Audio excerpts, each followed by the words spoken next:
అందరికీ నమస్కారం. నేను మీ దేవి. ప్రేమ కలవరం 12వ భాగం. రచయిత శ్వేతసాయి గారు. ఆమెకు ఎలా ఉంది డాక్టర్ అని అడిగితే అలాగే ఉండడంతో బ్లడ్ కూడా బాగానే పోయింది. ఎవరైనా ఉంటే చెప్పమ్మా అంటే ఎంత అడిగినా నాకెవ్వరూ లేరని చెప్పింది. ఎలా చెప్తుంది? అందరినీ నేను దూరం చేశాను కదా అనుకుని 2 కుట్లు పడ్డాయి. మత్తు కూడా ఇవ్వలేదు. ఏదో పెయిన్‌లో ఉంది. అది దాస్తూ ఇలా గోల చేస్తోందనుకుంటా.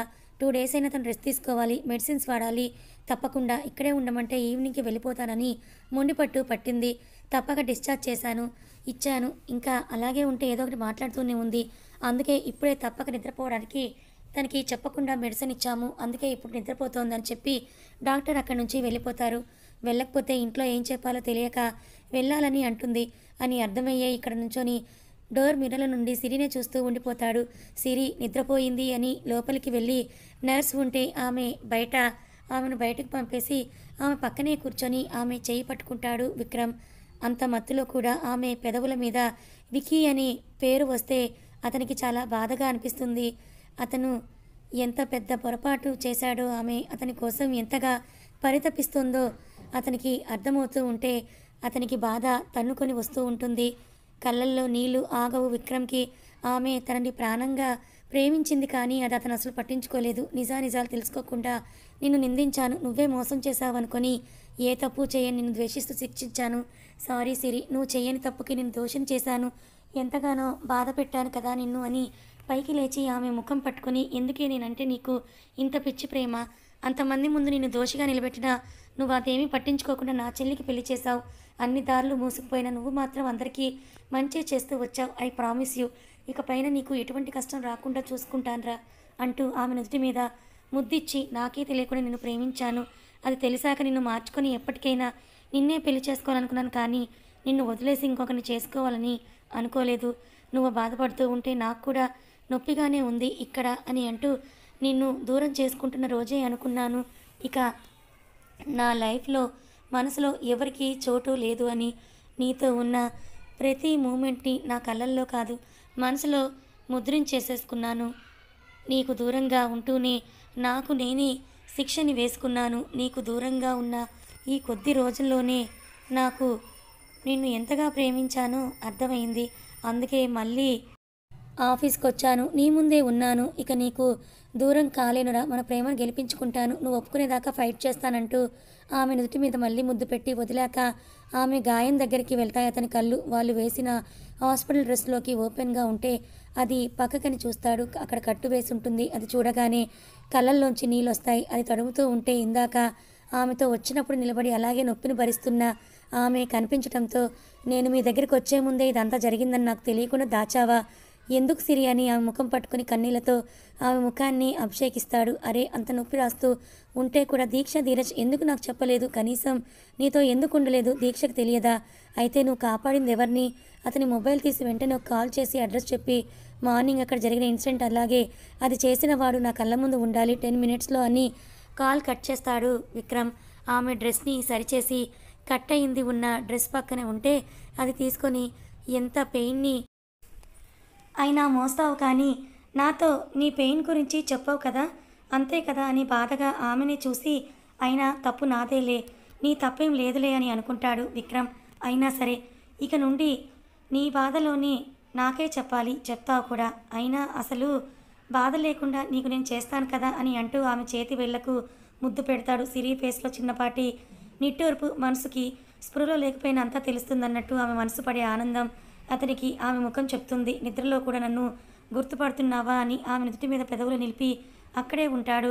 ఆమెలో కదలిక రాగానే బయటికి వెళ్ళిపోతాడు విక్రమ్. ఇప్పుడు నీ ముందు ఉండి ఈ టైంలో నిన్ను ఏడిపించడం ఇష్టం లేదు సిరి, అందుకే కనిపించడం లేదు.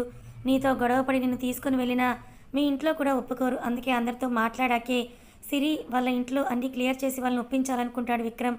ఈ లోపు అతని ప్రేమను ఆమెకు తెలపాలని ఆలోచిస్తూ ఉంటాడు. అలాగే బెడ్ మీద పడుకొని ఒక సైడ్కి తిరిగి ఎదురుగా చూస్తూ ఉంటుంది. ఎందుకు విక్కీ, నువ్వు నా దగ్గరికి వచ్చినట్టుగా ఉంది, ఇప్పటిదాకా ఇక్కడే ఉన్నట్టుగా ఉంది, అంతా నా భ్రమ, కానీ అలా జరిగే అవకాశమే లేదు కదా అని కళ్ళు గట్టిగా మూసేసుకుంటుంది. రెప్పల చాటున ఆమె బాధ వరదలా వస్తుంది బయటకి. అది ఆ డోర్ మిర్రల నుండి చూస్తున్న విక్రమ్కి మనసు ముక్కలవుతుంది. ఆ రోజంతా ఆమెను అక్కడే ఉండి ఈవినింగ్ ఇంటికి వెళ్ళే టైం అవడంతో రెడీ అవ్వడానికి డ్రెస్ చేంజ్ చేసుకోకపోతే ఆమె ఆ డ్రెస్ చిరిగిపోయి బ్లడ్ బాక్స్తో ఉంటుంది. అది అక్కడే పెట్టి నర్స్ని పిలిచి ఒక డ్రెస్ కావాలని అడగాలని అనుకొని వెళ్తుంది. మెల్లిగా నడుస్తూ ఇలా నడిస్తే ఇంట్లో కనిపెడతారు. నొప్పి ఉన్నా నేను కదలాలి, లేదంటే ఇంట్లో అనుమానం వస్తుందని నడవడం ప్రాక్టీస్ చేస్తుంది. అక్కడే ఉన్న ఒక కవర్ చూసి ఏంటిది అని ఓపెన్ చేస్తే అందులో ఒక డ్రెస్ ఉంటుంది. అరే, ఈ దీక్ష పెట్టి వెళ్ళుంటుంది, భలే పిల్లవే నువ్వు అనుకొని. కానీ నీ లైఫ్ నేను పాడు చేశాను, అదేమి నువ్వు పట్టించుకోలేదు. ఆ డ్రెస్ తీసుకొని వేసుకొని వస్తుంది. ఆమె డ్రెస్ లూజ్గానే ఉండడంతో ఆ గాయం ఎవరికీ కనిపించకుండా దాచేస్తుంది. కాసేపటికి లేచి బయటికి వెళ్ళి తను బిల్ కట్టాలని వెళ్తే అప్పటికే బిల్ కట్టేశారని చెప్తుంది రిసెప్షన్లో అమ్మాయి. అవునా, ఎవరు అని అడిగితే తెలియదు మేడం, కార్డు ఇచ్చారు, అందులో నేమ్ విక్రమ్ అని ఉంది అనగానే అవునా, విక్రమ్ అయి ఉండడలే, దీక్షే కట్టి ఉంటుంది అని అనుకుని ఆమె అక్కడి నుంచి వెళ్ళిపోతుంది. వెనకే ఉన్న విక్రమ్ అది చూసి నవ్వుకొని ఎవరు ఏం చెప్పనవసరం లేదు, ఇంతలా ఎలా నువ్వు అర్థం చేసుకుంటావు సిరి అనుకొని ఆమెతో పాటే ఆమె వెనకే వెళ్తాడు విక్రమ్. ఆమెకి కనిపించకుండా నడవలేని ఆమె క్యాబ్ బుక్ చేస్తే అది క్యాన్సిల్ అవుతుంది. వెంటనే క్యాబ్ వచ్చి ఆమె ముందర ఆగుతుంది. ఎవరు మీరు? మీరు బుక్ చేసిన క్యాబ్నే మేడం, రండి వచ్చి కూర్చోండి అని చెప్తే ఓ అవునా అని అంటూ కార్ ఎక్కి వెనుక సీట్లో కూర్చొని వెనక్కి వాలి మీ కార్ క్యాబ్లా లేదు, చాలా బాగుంది, ప్లెజెంట్గా ఉంది, చాలా క్లీన్గా ఉంచుకుంటున్నారేమో మీరు అని అంటుంది. ఆమె ఏదో ఒకటి వాగుతూనే ఉంటుందని తెలిసిన విక్రమ్ ముందే డ్రైవర్కి కాల్ చేసి ఆన్లో ఉంచుతాడు. ఆమె మాటలు వింటుంటే అతని మనసుకి ఉరకలు వేస్తుంది. ఆమెను ఇన్ని రోజులు అతను బాధ పెట్టింది. అలా ఎలా అనుకున్నాను సిరి, నిన్ను ఎంతగానో బాధ పెట్టానని బాధగా ఆమె వెనకాల వెళ్తాడు. అవును, మీకు రైట్కి ఎంత మనీ వస్తుందని సిరి అడిగితే అది మేడం అని అంటుంటే బ్లూటూత్లో విక్రమ్ చెప్పింది విని 50 రూపీస్ మేడం అంటే అంతేనా, ఆయిల్ మీరే వేయించుకోవాలని అడుగుతూ ఉంటుంది.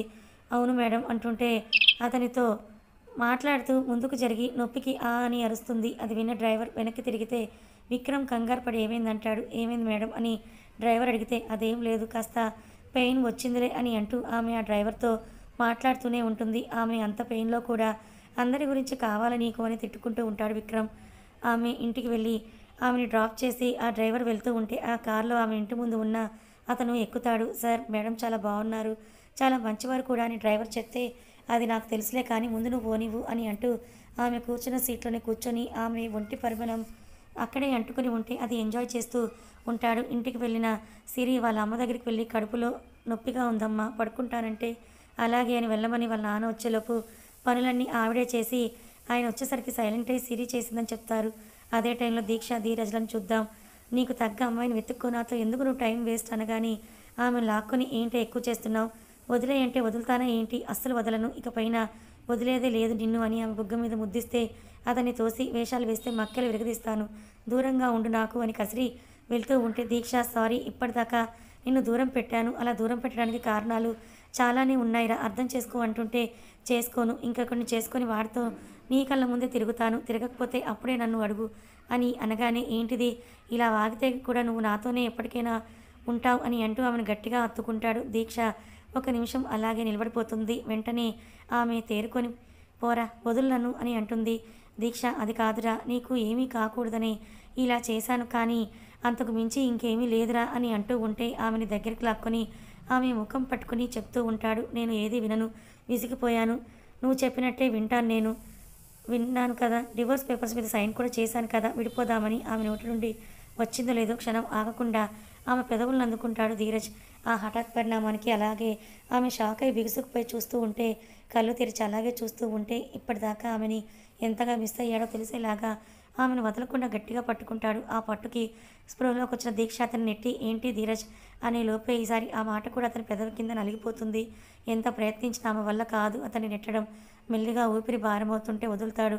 ఒకసారి తోసి ఏంట్రా ఇదంతా, కొత్తగా ఇలా మీరు మర్చిపోయారా, నాకు దూరంగా కదా మీరు ఉండాలి, లేదంటే నేను మీ మీద పడితే కంట్రోల్ తప్పుతున్నారు అని అంటున్న దీక్షను చూసి సారీరా, అది అంతా కావాలని అన్నాను, నువ్వు విసిగిపోవాలని నన్ను వదిలేయాలని అందుకే వదిలేస్తున్నానని కోపంగా అంటున్న ఆమె భుజాన్ని పట్టుకొని నోర్మి, ఇంకోసారి ఇలా మాట్లాడితే తంతాను అని అంటూ గంభీరంగా చెప్తాడు ధీరజ్. కొట్టు, ఇప్పటిదాకా చేసిన వాటితో పోల్చుకుంటే అది చాలా చిన్నదే, ఇక నుండి మీరు వేరు నేను వేరు.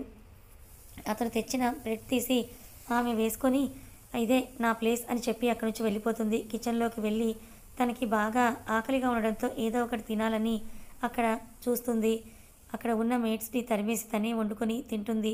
అందరూ ఉన్నారు కదా, ఎందుకు నువ్వు చేయటం అని వెనకే వచ్చిన ధీరజ్ అంటుంటే, అరే నా ఇష్టం నీకెందుకు, నువ్వెవరి అడగటానికి, దూరంగా ఉండు మిస్టర్, నా కోసమే నేను చేసుకుంటున్నాను, నాకు నేను మాత్రమే ఉన్నాను అంతే, ఇంకెవరు వద్దు లేరు అని అంటుంటే, ఆహా అని ధీరజ్ ఏదో చెప్పబోతుంటే ఆమె చేసుకోబోయేది కూడా ఆపేసి వెళ్ళిపోతుంది అక్కడి నుంచి. సరే తిను చేసుకొని అని ఆమె చేయి పట్టుకుంటే చెప్తే అక్కడ ఉన్న భవానీ గారు చూస్తూ ఉంటే ఆమెను చూసి వెళ్ళి ఆవిడ పక్కన కూర్చొని, అమ్మ అంతా అయిపోయింది, ఇక నేను అన్నీ వదిలేసినట్టే, నువ్వెవరిని పెళ్లి చేసుకోమంటే వాళ్ళని చేసుకుంటాను, చూడు ఒక అబ్బాయినని చెప్తుంది. ఆమె భుజం మీద వాలిపోతూ, వద్దొద్దు అన్నా ప్రేమించాను, ఇప్పుడు నాకే బుద్ధొచ్చింది, మీరెవరిని చెప్తే వాళ్ళనే చేసుకుంటాను, నువ్వే ఏదో ఒకటి చెయ్యని అంటుంది దీక్ష. స్పీడ్గా వెళ్ళి ఆమె చేయి పట్టుకొని లోపలికి తీసుకుని వెళ్తాడు ధీరజ్. వెళ్తూ వెళ్తూ, మీ కూతురికి ఏమైనా సంబంధాలు చూస్తే నేను అస్సలు ఊరుకోను, ముందే చెప్తున్నాను, ఇక్కడికి వచ్చిన వాడి కాళ్ళు చేతులు నేనే విరగ్గొట్టేస్తాను జాగ్రత్త అని ఆమెను లాక్కొని తమ బెడ్రూమ్లోకి తీసుకొని వెళ్ళిపోతాడు ధీరజ్.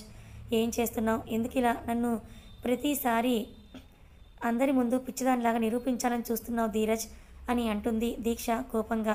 ప్రేమించిన అమ్మాయిని దక్కించుకోవాలని ఆలోచించే అబ్బాయిల్ని ఇప్పటిదాకా చూశాను, కానీ ఇలా ప్రేమించిన అమ్మాయిని ఎప్పుడు వదిలించుకోవాలని చూస్తున్నావు నువ్వు. ఒకవేళ అమ్మ వాళ్ళు నిన్ను నాకు దూరం చేయాలని అనుకున్నారు, అప్పుడు నువ్వు వచ్చి అసలు మనం దూరం కాకూడదని రుజువు చేసి మన ప్రేమను గెలిపించుకోకుండా ఇలా దూరం అయిపోవాలని ఎందుకు అనుకున్నావు? ఎందుకంటే నా మీద నీకు ప్రేమ లేదు, రాదు, వచ్చినా నాకొద్దు, నీతో ఎవరు లేకపోయినా నాకు అది ప్రాబ్లం కాలేదు, నీకు మనీ లేదు అన్న నాకు అది సమస్య లేదు, కానీ నా మీద ప్రేమనే లేదు నీకు అంటే అసలు భరించలేకపోతున్నాను, ప్లీజ్ నన్ను వదిలి ఇంకెవరైనా పెళ్లి చేసుకోవాలని కింద కూర్చొని ఏడుస్తూ ఉంటుంది దీక్ష. నేను తప్ప ఎవరిని పెళ్లి చేసుకోలేని, ప్లీజ్ రా, అలా ఏడవకు, నేను తట్టుకోలేను, నీకు దూరంగా ఉండాలను, నీతో కలిసి బ్రతకాలని లేక కాదు, కానీ దానికి కారణాలు వేరే ఉన్నాయి, ఇది మాత్రం నిజం దీక్ష, నేను తప్ప ఎవరిని నా మనసులో జీవితంలో ఊహించుకోలేనురా అని అంటూ ఆమెని తన గుండెలకు హత్తుకుంటాడు. ఆమె కన్నీళ్లు తుడుస్తూ ఉంటే అతని చెయ్యి నెట్టి అతని షర్ట్ని గట్టిగా పట్టుకొని దగ్గరికి లాగి, ఇంకొకరితో నాకు పెళ్లి జరిగితే వాడితో నేను సంతోషంగా ఉంటానా చెప్పు, చెప్పు నేను హ్యాపీగా ఉంటానా అని సూటిగా అడుగుతూ ఉంటే, ఉండవు, ఇది తెలిసి కూడా మా అమ్మ వాళ్ళలాగా ఇంకొకరిని చేసుకోమని నువ్వే ఎందుకు నాతో అన్నావు, అన్నయ్యతో కలిసి నువ్వే ఎందుకు సంబంధాలు వెతికావు, కళ్ళు మూసుకొని బ్రతికి అనే కదా ఆ మాట చెప్తూ ఉంటే అవసరం సన్నగా వణుకుతుంది. అది కాదు దీక్ష అంటున్న ధీరజ్ని నెట్టి ఇక్కడ ఉండకపో అని పెద్దగా అరుస్తుంది. ఆమె బాధలో న్యాయం ఉందని తెలిసిన ధీరజ్ బయటకు వెళ్తాడు. అదే టైంలో వచ్చిన విక్రమ్ ధీరజ్ని చూసి అతని చెయ్యి పట్టి తన రూమ్లోకి తీసుకొని వెళ్తాడు. ఏంట్రా ఇది, నా వెనకే ఎంత చేస్తూ నాకు చెప్పకుండా ఉంటారా, ఈ విషయం అప్పుడే మీరు నాకు చెప్తే నేను అన్నీ సెట్ చేసేవాడిని కదా అంటుంటే, సిరి వాళ్ళ చెల్లి పెళ్ళి కూడా మంచిగా అయ్యేది, మీ ఇద్దరు నాకు చెప్పలేదు, కనీసం దీక్ష పెళ్ళి ఆగిపోయాక అయినా చెప్పాలి కదా అని అతని షర్ట్ కాలర్ పట్టుకొని అడుగుతూ ఉంటే అతని చేయిని నెట్టి, ఏం చెప్పాలి, ఏం చెప్తే వింటావు, పెళ్ళి అయిపోయిన దగ్గర నుంచి నువ్వు అసలు మనిషిలా ఉన్నావా, సిరి సిరి అని తన వెంటే వెళ్ళావు, ఈ పగలు వద్దు అని నీకు ఎన్నిసార్లు చెప్పానో కానీ అసలు అర్థం చేసుకోలేదే నువ్వు, కానీ పగ పేరుతో వెళ్ళి నీకే తెలియకుండా సిరితో ప్రేమలో పడ్డావు, ఎంతగా అంటే చుట్టూ జరిగేవేమీ పట్టనంతగా తనతో పెళ్ళి ఆపేసిన తర్వాత నువ్వు చాలా హ్యాపీగా ఉండాలి, కానీ నువ్వు ఒక్కరోజు కూడా హ్యాపీగా లేవు, నీ పగ తీరింది, సంతోషంగా ఎందుకు లేవు మరి, తనని దూరం చేసుకున్నాక నీలో నువ్వు ఎంత నలిగిపోయావో నీకు తెలియదా విక్కీ అని నిన్ను ఎవరైనా పిలిస్తే నీకు ఎందుకు నచ్చదో తెలుసా నీకు, అది సిరి, నీకు తను మాత్రమే పిలవాలని పెట్టుకున్న పేరు కాబట్టి అది కూడా నువ్వు ఇప్పటిదాకా గమనించలేకపోయావు, ఏం చేస్తున్నావో తెలియకుండానే ఆఫీసులో ఎండీ పోస్ట్ ఇచ్చేసావు నాకు, ఎప్పుడు ఆఫీసులో ఏ చిన్న పని జరిగినా తెలిసే నీకు, అంతమంది కలిసి వెళ్ళి పెళ్లి చేసుకొని పదవి తెచ్చుకున్నాడు, నన్ను ఎంతలాగా ఇన్సల్ట్ చేస్తున్నారో కూడా తెలియకుండా బ్రతికేశావు, సిరి అంటే నీకు ఇష్టం ప్రేమ, దాని పగతో అదంతా కప్పిపుచ్చేసుకొని దూరంగా బ్రతికేశావు, నీకు నచ్చకపోయిన తనతో జరగాల్సిన పెళ్లి ఆపేసి తనని బాధ పెట్టావు, ఆ బాధలో ఏం చేస్తున్నావో తెలియకుండా నాకు దీక్షనిచ్చి పెళ్లి చేశావు, ఒక్క సెకండ్ కూడా తనకి అక్కడ ఎవరూ సెట్ అవ్వలేదని నేను అన్న మాటని విని ఆలోచించకుండా నాతో పెళ్లిని చేసేశావు, దీక్షని దూరం చేసుకోవడం నాకు ఇష్టం లేక నేను ఆ క్షణం ఎవరూ లేరని చెప్పాను అక్కడ, కానీ తర్వాత జరిగింది వేరు, అదంతా వదిలే, కానీ ఇకపై నేను దీక్షను వదులుకోలేను, దూరం చేయాలని ఎవరు చూసినా నేను పట్టించుకోను అంట. కథ కొనసాగుతుంది. మరి అంతా నిజం తెలుసుకున్న విక్రమ్ ఇప్పుడు సిరిని వదులుకోవాలనుకుంటున్నాడు, కానీ సిరి విక్రమ్ మీద ద్వేషాన్ని పెంచుకుంది కదా, మరి ఇప్పుడు సిరి తన మీద ఉన్న ద్వేషాన్ని విక్రమ్ ఎలా తొలగిస్తాడు, మరి విక్రమ్ని సిరి నమ్ముతుందా లేదా తెలుసుకోవాలనుకుంటే ఛానల్ని ఫాలో అవ్వండి. Thank you so much.